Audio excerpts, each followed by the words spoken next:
So, first of all, thank you so much for taking the time to do this interview. How are you Hey, doing? my pleasure. How have you been during this crazy several years?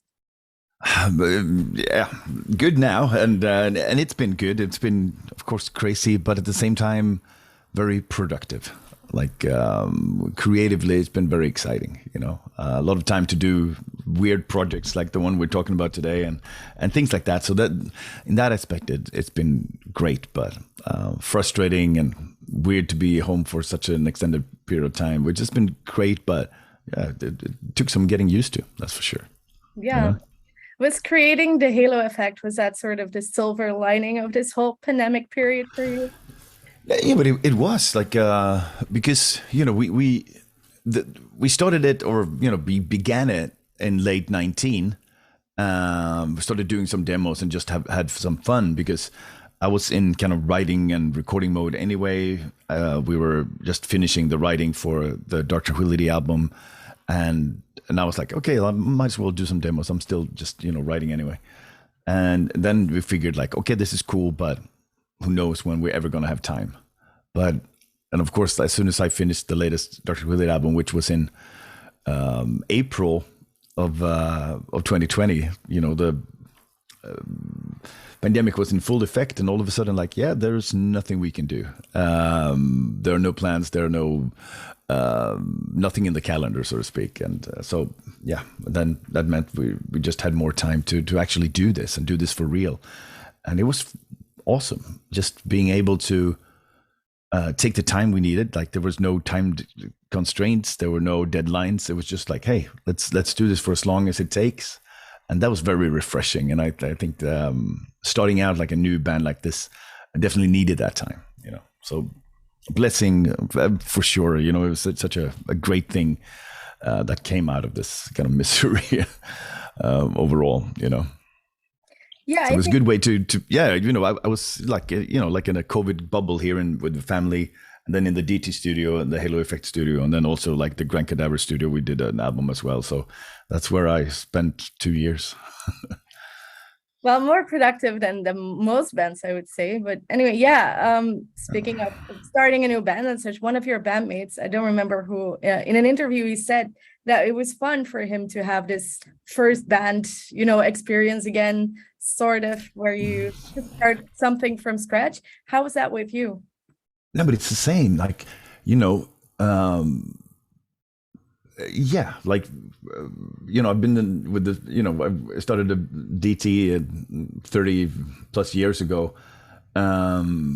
And of course, it's great now where you are constantly trying to evolve and you're trying to reinvent yourself and you try to come up with something new that is kind of based on what you did back when you started, but also something that is current and different and exciting and all that stuff. So you try so hard to make it different.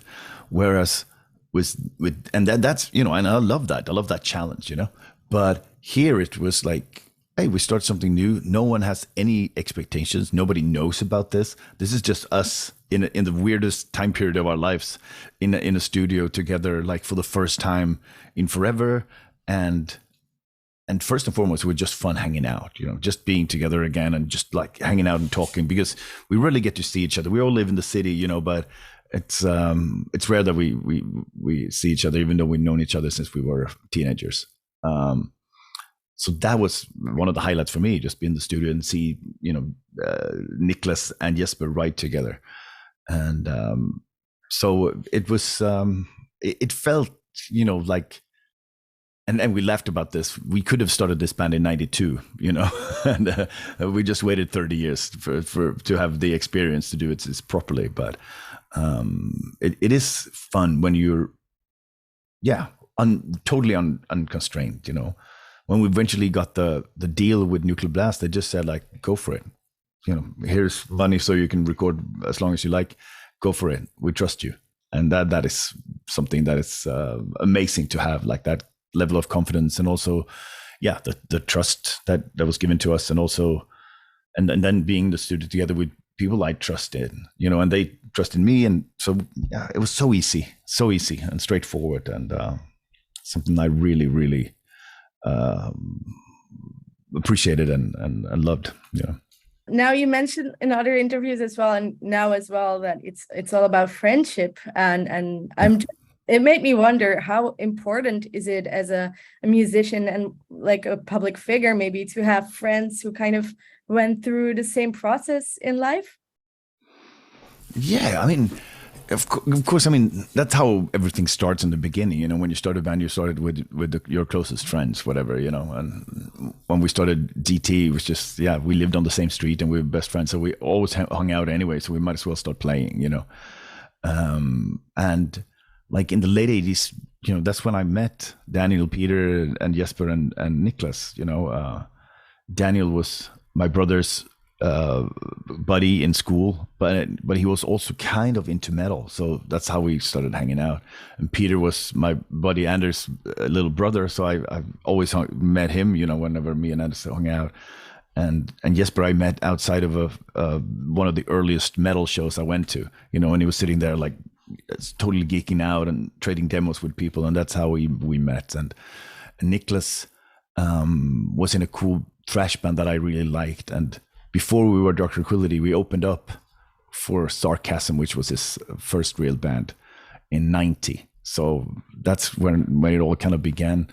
And then, of course, you know, they played together, but we have never really, and it was millions of years since me and Jesper played together. So this was kind of like a way to kind of do it again. But also, like, Daniel hadn't played drums in like 5 years when we started. And Peter hadn't played that much either. So it was kind of like, for me, a unique opportunity to just hang out, but also see them play together again. I want to be in the same room with them, you know, like playing music. So that was the highlight. But then, just hanging out again and just like talking about, you know, the good old days whenever, you know, when we started this whole thing, and when we met, and all the shows that we went to, and the stupid stuff that we've been through ever since has been great. So the conversation's always been very much 90s, and then we were writing music that we felt like, oh, this has to be current or modern or whatever, but it was still kind of very much rooted in the feeling and the kind of atmosphere of the metal scene here in Gothenburg in the 90s. Yeah, and that's one observation I made too, and one thing I wanted to ask you about, because, you know, there's no denying that there is a strong Gothenburg sound on your album. But what I found interested is that you sort of made a choice to have the production more modern and like crisp, and not as, you know, do it yourself type of thing. No. Of course, we talked about it briefly. You know, it's like, oh, should we record it like Studio for Everyone when we recorded our, you know, our early albums and that kind of stuff? And it was like, no, I mean, that's not really what it should be. I mean, and we're not really a retro band in that respect. It's not like we're trying to kind of sound like it sounded back then. It's more like capturing that atmosphere, or trying to remember what it felt like when we started. But at the same time, like making something that, you know, I don't know, modern sounds weird, but maybe timeless, you know, or something that feels good and sounds good, and that will sound good for a long time. I mean, the old albums never sounded that good. I mean, they sound cool just because that was what you could do at the time. But it's hard to listen to now. You go like, oh man, you know. But no, it's definitely like we wanted it to sound fresh and cool, and something that, you know, the way that I want to listen to music, you know. And Jens Bogren is such a fantastic creative engineer and technician and fucking mixing master. So we knew we were in good hands, you know. Yeah. So you didn't do any analog things, I presume, either. That would have been too much of a hassle as well. It is a hassle, but we love that kind of stuff. But no, we didn't have to. And I think because the writing process was in the studio as well, so it was kind of like this natural step where we went like, okay, now we recorded all the songs like demo wise, and we had everything. And Oscar, who's the kind of like the producer who was with us every step of the way, he was like, all right, but now we just do it again, but good, you know. And it was like, oh fuck, okay, let's do that. But since we had all the time in the world, we could do it, you know. And so it was just a matter of like finding that like organic feel, you know. We wanted it to sound like we're all in the same room playing together. And so that's how we kind of worked on the songs a lot, just to find that that organic feeling of being in a room playing together, and of course they have so much experience playing together, even though it's been years. That came back immediately, and that was something that I was really looking forward to, and it really came through, I think, on the album. Now, what a lot of fans like commented on your videos is that there is a sort of nostalgic quality about this album, about the songs you've released. But how nostalgic was it for you to work on these songs all together? You mentioned that you reminisced about the past, for instance. Yeah, I mean, that's what we do, of course. Like, especially me and Jesper we haven't seen each other that much in the last couple of years, so it was a lot of fun just to kind of reconnect and in a way, I mean, yeah, we are kind of nostalgic. We talk about like what was fun and what was interesting and what was cool and challenging as we started out, and what kind of became of us and what became of the music we were playing and all that stuff. So and some of the earlier shows that we did. So there's definitely that vibe, and I think we like to capture that, but at the same time, do something new. So I mean, even though Niklas used some of the music that he wrote in the 90s in here, and then of course Jesper put his touch on it too, and it sounds super fresh and cool. But that's what we did. Like, we tried to kind of aim, or take charge ourselves with the feeling we had in the 90s, but also make something that it's somewhat current, at least. How much of an inspiration was that for you while writing the lyrics, for instance? It really was, actually. I really because we'd just written like 15 songs for the latest Dark Tranquillity album, so I was kind of like, okay, that was tough. You're trying to really kind of dig deep, and it was pretty heavy and dark, and so it's like, what should I do here? But immediately I thought about, like, okay, how did we meet? How come we have been friends for 35 years? What is it like? What was it that drew us in, and made us who we are today? And how strong that attraction of music was back in the day, and where we were before. We were lost, idiots in school, like trying to figure out what to do and trying to figure out like who we wanted to be. And then, extreme underground metal came along, and all of a sudden, like, we were sucked into it, and it became the most important thing in the whole world, and everything else kind of fell by the wayside. And also, like, yeah, so like, what's the essence of that? I thought that was interesting, and we talked a lot about that, like, and of course, like, I've known Peter for such a long time, and we always talk about like how difficult it was growing up, because we were always different, and we went to different schools where no one was into metal. But so all I wanted to do was go home from school, like, quit everything and meet up with my friends so we can, trade demos and cassettes and albums and stuff. And then, of course, like, what has happened to us since, all of our paths have been very different, even though we were still kind of united to this kind of music form. So that has been interesting as well, like trying to kind of listen to their stories and, the ups and downs and all this stuff, and how everybody has struggled in different ways. So that was the inspiration for the lyrics, just to kind of draw from the other guys more than from myself. And then, of course, kind of make something out of it that is angry and frustrated enough to fit the music, And so it was, I wouldn't say easy, but it was easy to get started, to figure out what this should be, and find a tone for it. That came very naturally. Yeah. What I thought is also that it doesn't sound too dark, maybe. Like, there is some kind of a hopeful tone in it, or like motivational. Yeah. It's definitely like, we all kind of have gotten through all this kind of stuff through different means, but mostly it's been through friendship and companion and community and those kind of being close to each other and kind of being understanding of each other and being understanding of respecting each other's boundaries, all that stuff throughout the years. And so that's there's a positive vibe to it, I think. At least that's what I felt when we did it, Yeah, well, to me, at least, that was sort of clear. Good.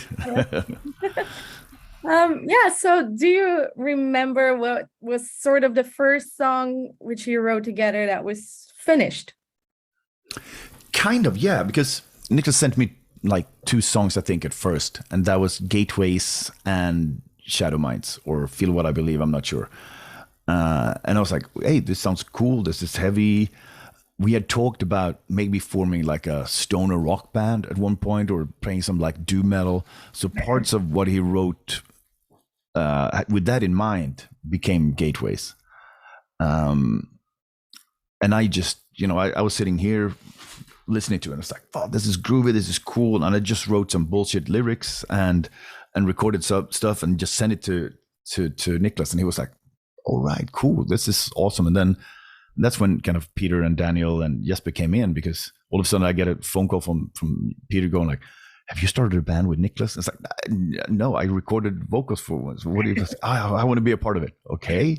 And I think Daniel's in too. All right, awesome. Then it's even more interesting, and then we can get Jesper. And then it was like, okay, this is a no-brainer. I have to be a part of this. This is awesome. But so then we recorded those three songs, like Shadowmines, Feel What I Believe, and Gateways, as the first demo. And it just felt good. Like we were like, whoa, it sounds awesome. It feels really good. We had a blast recording it, I remember I was in Stockholm recording vocals for a video game, and I had a blast there. And all of a sudden, like I get an email like, oh, we have the final mixes for this demo. And I was so excited, and I was like, I wanted to play to everyone, but we decided to kind of keep it on the down low and not tell anyone about this, because we didn't know what it was yet. But I just played it to some of the guys, and they were like big death metal fans. And I said, I'm not going to tell you what this is, just try to figure it out. And of course, immediately after one song, they were like, it sounds like Jesper, it sounds like Daniel, it sounds like Peter, it sounds like Nicholas, and it sounds like you. And it's like, fuck, okay, yeah, this is going to be good, Yeah. So I think that's when we realized like we're onto something and it feels fantastic. Let's keep this going, Yeah, and it's interesting that you mentioned that you originally wanted to start a stoner rock band. I would have wanted to hear that as well. Yeah, but it was just like one of those ideas we were throwing around, like, that would be fun, and and Nicholas is always writing anyway, so he just figured that was part of it. Yeah, well, who knows? Maybe in the future. Fuck yeah, it would be cool. Yeah, and it's also what is also interesting is that Shadowmines eventually became the first single. Was that sort of a unanimous decision, or did you need a lot of help with finding out which song of the album would represent you the most? We did call in some consultants because we figured like, okay, what's going to be the first single, but that was way before that. Like, what do we present to a record label? Like, if we want to get a deal, like what song or what songs do they play? So we brought in some friends who work at magazines and are music geeks basically, and then we sat them down and they listened to 6 songs. And eventually they chose Shadowmines as like, yeah, this is probably like the one that people are going to like. And so we sent that to Nuclear Blast, and the head of Nuclear Blast listened to it while he was on a Zoom call like this with our manager. And after half the song, he was like, yes, I want this. Like, this is, you're signed, like, basically. And that's how that happened. So very, very cool. Like, it was so easy and so simple, Yeah, I guess. And it sounds like an easy deal as well. Yeah, kind of. Yeah, it was, Was it also the first label you approached? Yeah, it was the only one. Okay. Strangely enough. But yeah, that's what we did. It was like, yeah, we talked to them first, just see what it's like, because, yeah, the head of Nuclear Blast is an old friend of mine who used to work for Century Media. So I was like, yeah, he probably would get it. I know he's into it. And he was. So very easy. And then they didn't hear anything after that initial demo until the album was done, like a year or more later. So that's cool. Level of trust that I appreciate. Now, when I was checking the comments and such on YouTube and Reddit, a lot of fans seem to be excited about In Broken Trust. I think they must have heard a live version of or something of it. Because we played that. We did like this 4-track live show on the rooftop of a building here downtown the city, and in January, and we played that. So, and that was cool. That's the only time we played it, and then we played it live 3 weeks ago at Sweden Rock. But that's it. Yeah. Is there anything special about that song you can maybe tell them? No, but it's just it was just really kind of it has this kind of big vibe to it, you know. There's like this big chorus, and so we figured like we wanted to end this short little concert that we did. We had fireworks and shit like coming up for the harbor of Gothenburg. It's gorgeous. So we figured like, okay, but the end of that song, it's going to be cool and very impactful. And so we thought we were going to have that as one of the singles, but then we decided not to. So, but it's a really cool song. I'm really happy with it, the way that it came out, and it was cool to do this kind of rooftop concert, as we call it. And it's going to get available. We just streamed it on our kind of like a private page at one point, but it's coming out eventually somewhere. Very cool. Yeah, I guess that was the first time that you sort of played live together for maybe an audience or some kind. And then you also had the show at Sweden Rock. So how has it been in general to play with the band live? It's been awesome. And I mean, Sweden Rock we were kind of nervous. You know, I've been on tour with DT for this whole year up to that point. So I didn't have any time to kind of prepare and go home and rehearse and do any of that stuff. But the other guys have. So when I got home, and I was like, okay, cool. Okay, one more week, and then we go to Sweden Rock, and it's the biggest festival here in Sweden. It's huge, and it was the main stage, and no one know our songs except for some singles, and that's it. So it was very strange. We played the entire album, but everybody was there. The entire festival was there. It was gorgeous, and people seemed to really dig it. So it could not have been a better first show. That's what I'm trying to say. But it was also very strange. who does a show like on the main stage of a huge festival without an album out? I don't know. Well, that's what we did.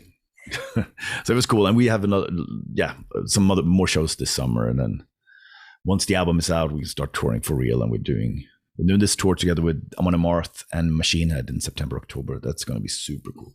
Yeah. Now, you mentioned already the show was a little bit weird because of those reasons, but you've been playing with Dark Tranquillity for so long. Is it sometimes weird to check your left and right side and then see another musician there? Never, kind of. It's a little bit, but it's exciting, you know. It's really exciting. You know, and I started this other band, Grand Cadaver, as well. So, and we've been doing some shows and short tours. So it's been incredibly busy year, you know. I'm going to end up doing like 165 shows, I think, by the end of the year. So it's a record for me. but it's good. I mean, you learn so much by playing with other musicians. You know, I've definitely basically just been playing with the same old guys for forever. So doing this has taught me a lot, really. You know, it's been really impactful and cool. But yeah, it is a bit weird. There's a lot of lyrics to remember, but it's been fine so far. Does it inspire you as well for Dark Tranquillity to write some new music with? Oh yeah, for sure. I mean, yeah. Now that you have some things kind of out of your system, then you can go back and kind of focus on what you really should do. So yeah, we're gonna start somewhere this year with some new stuff and start working on the next album already. Then we're gonna tour a lot as well, and next year too. But somehow we're gonna make it work.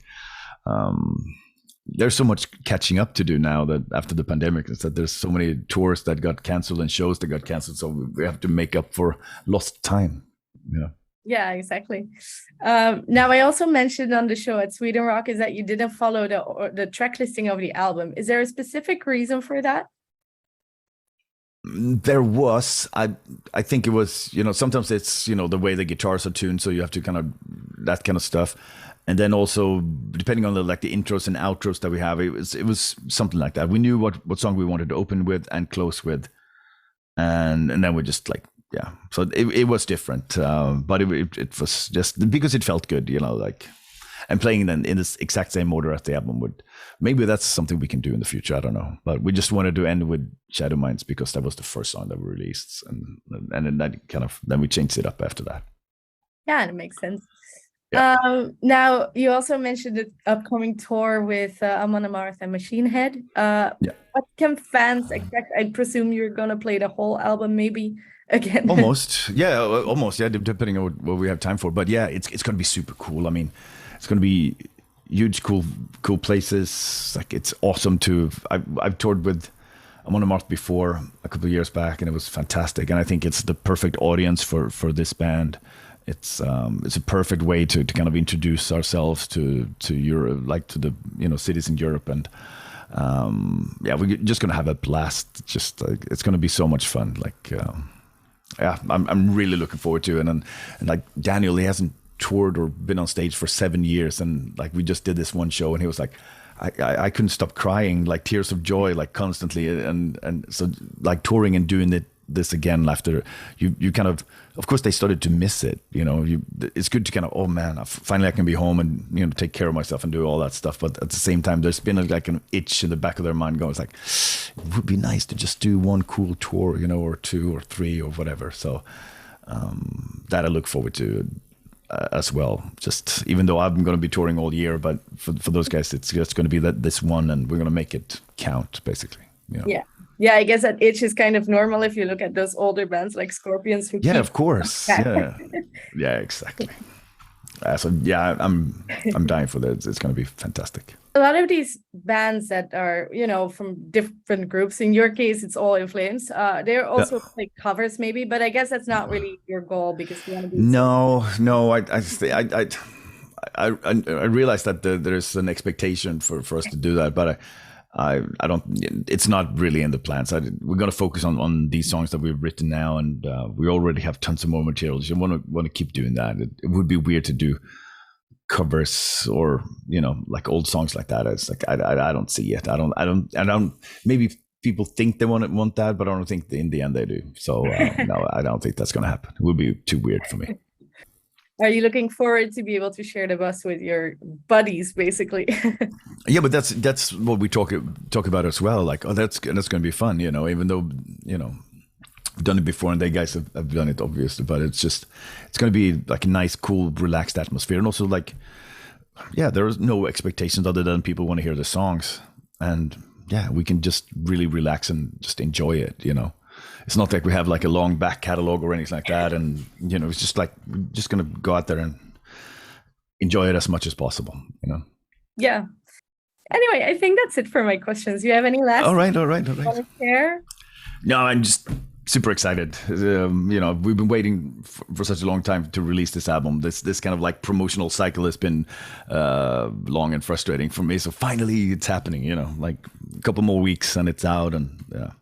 Then we can relax and enjoy it. Hopefully people dig it, and yeah, it's going to be a blast.